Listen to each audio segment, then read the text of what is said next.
Welcome back to Does My Bank Still Love Me? I'm Jackie Benster, and I'm talking today with Tracie Holiday-Robinson. Welcome back. Well, thank you.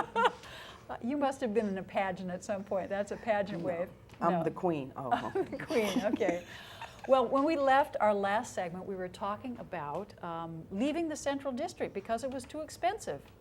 And I don't want to let that topic get by without raising the topic of gentrification, because I suspect that that was the main reason that things were so expensive in that area. yes, that was the main reason. I wouldn't say the only reason that we couldn't buy, because you had rich white people who were moving back into the central area, finding it easier to not live over there in Kirkland or Bellevue, and they were willing to pay top dollar for houses that were not really that expensive. But then if they're willing to pay for it, and then not just people from the east side, but also people from California. We had a big influx of people from California coming to Seattle and really, really messing up our housing prices. Yeah. Because before that, you were able to buy a house in the central area. Well, nobody wanted to live there anyway. Oh, no, no, no. Now, I have to tell you a story. When I lived in New York for 11 and a half years, and gentrification was happening in Harlem while I was there. And I had friends that were going to Columbia University who had apartments, condos in Harlem. They were magnificent, magnificent. The detail work was superb. And I'm wondering if that was the case, or were some of the houses in the Central District of Seattle, were they, that same beautiful craftsmanship, inlaid floors and high ceilings and the high crown ceiling. moldings and so. And some had the decorative windows. Yes. A lot of those houses have the decorative windows, with the different color mosaic type things going on. Yeah. And so, it could have been that too.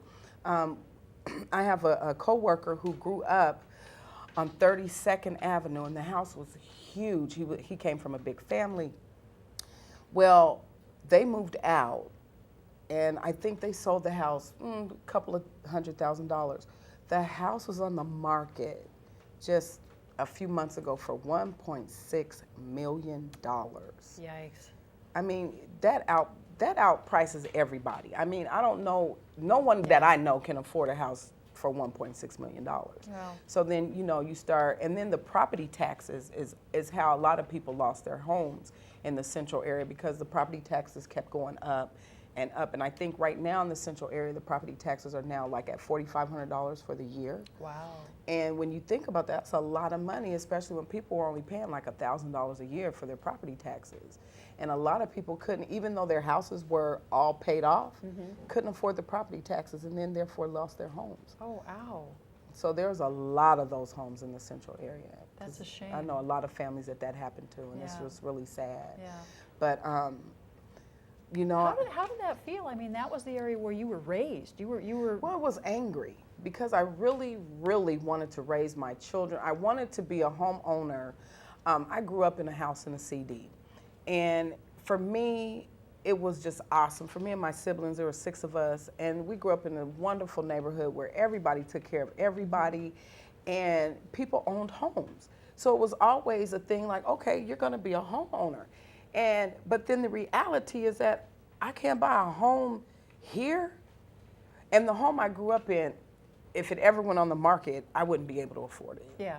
It was just really out of our price range. Well, same here, and I was raised in Normandy Park, so, oh well. Oh yes, that has really come up too, Well, that area. It's always been a nice area. It's just that everything's gotten more expensive.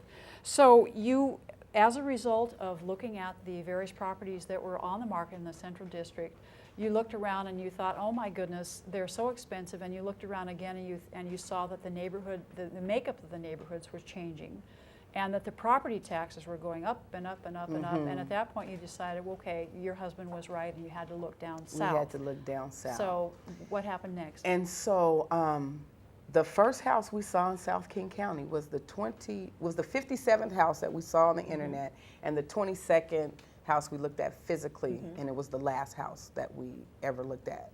When we pulled up, it was like, are you sure we can afford this house? I don't think we can afford this house. It's a brick front, beautiful yard. And then that's when he told us, this house is in foreclosure. You guys will be able to purchase this house. And it was like, oh my, so we're going to be able to gang off of somebody else's misfortune, which made me sad, but then I was like, I'm so sorry, but it was like, okay. Yeah. You know.